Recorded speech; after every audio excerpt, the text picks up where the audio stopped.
What is your actual vision for what you're proposing to the British Museum? Are we talking about a complete set of reproductions of all of the items that they currently have within the museum to the point where they were at originally, or in their current state? Well, I think our point of view is that there's a famous painting, 1818, 1819, showing Elgin himself sitting in the Duveen Gallery with the Parthenon sculptures arrayed around him. And you look at that painting and you realize nothing has changed in that room in 200 years. They haven't even dusted those things, I don't think. Well, the only thing that's changed is they've scraped them with steel brushes and they've poured hydrochloric acid on them. They've done a few things, but they've done nothing to improve the interpretation, to improve the context in which they're displayed. Absolutely nothing at all, at a time when there's all kinds of interesting technologies available to museums to enhance the visitor experience and to do a better job of teaching people about history. And so the British Museum, currently is bringing people into the BM, showing people these objects in a state which in no way reflects how they looked when they came out of Phidias's studio. When they emerged from Phidias's studio, number one, they were all intact. All the fingers and toes and arms and legs were attached. But more important than that, they were brightly colored. And on top of that, they were also attached to a building. So it was the physical appearance, the context, etc. All of that is lost when people go to the Duveen Gallery. It'd be like, I don't know, if you're trying to teach people about the Italian Renaissance and you take them to a room with a bunch of Caravaggios and all the paint's missing on the paintings and the canvases are torn. No one learns anything about the Italian Renaissance that way. And I would put it to you that no one is learning anything meaningful about the aesthetics of 5th century BC Greece by looking at those objects, because they look nothing like the objects that Phidias produced. And as we know, unfortunately, they've been seized upon by ultranationalist organizations for over 100 years. And used in horrific ways to foment myths about white culture in the West and who's responsible for the amazing art, literature, science, and technology of Western civilization. So it's not even like it's just not teaching people the truth about history.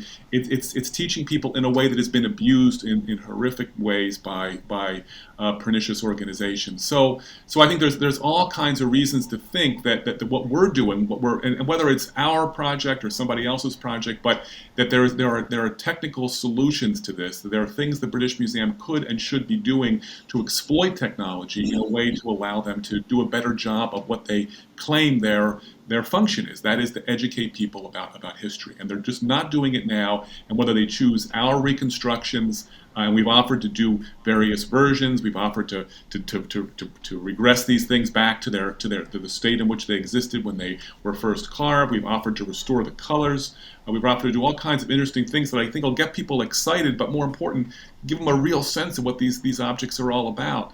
So I think, like I say, we obviously have a fractious relationship with the British Museum now for all the reasons that you know very well, all the guerrilla tactics and all of that. So maybe we burn too many bridges for it to be us. It's like go down Moses. Maybe we can lead them to the promised land, but we can't go down into the valley. So I think but we've shown them the way, and I think that one of the things that, look, as of January 28th, a year ago, nobody in England, the national dailies, nobody was talking about repatriation of these objects. And our project, just like the Palmyra Arch project, and I'm not trying to say cause and effect here, but what it did do was it put this into the front pages of these newspapers over and over and over again for the course of a year.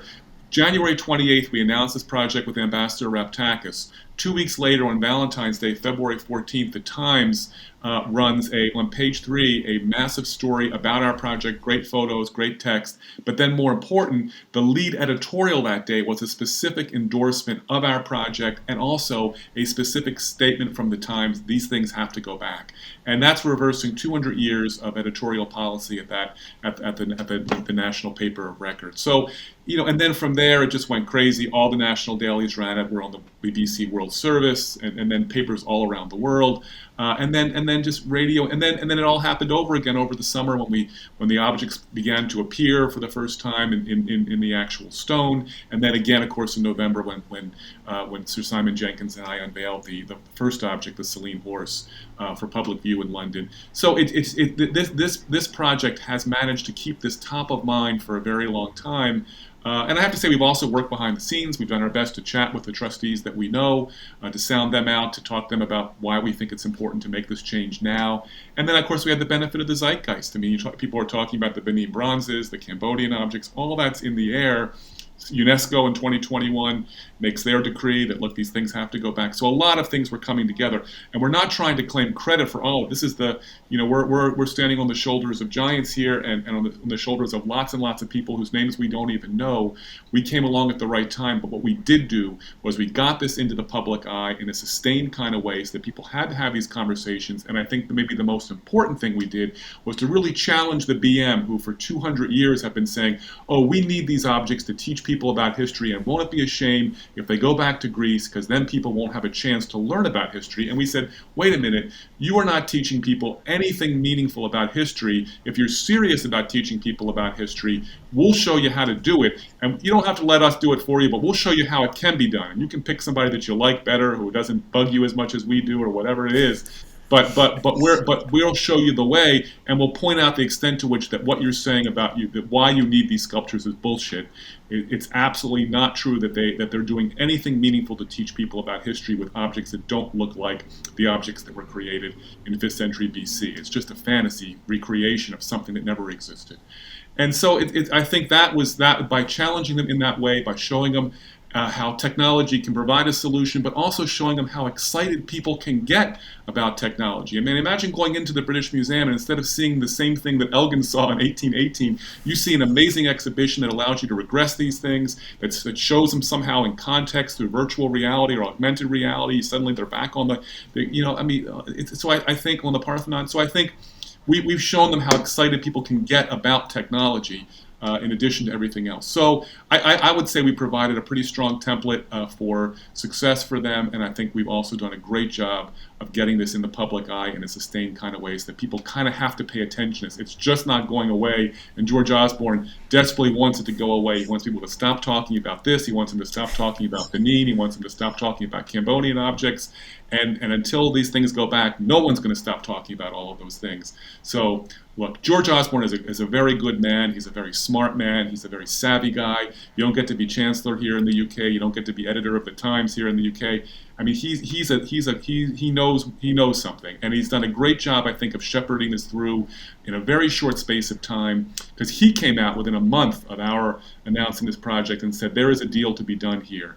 The day after our unveiling in London, he made a public statement, and he said, look, these things will go back to the communities from which they emerged hundreds of years ago. And so I think George gets it, and I think he's a very good guy. He's just the right guy for this. And when these things do go back, when I see the two of you in Athens at the big party we're going to have there, George will be there too, and if you see him, shake his hand, because he deserves as much credit as anybody in Greece or Australia or any place else for making this happen. He is a good guy, and he was the man for this job.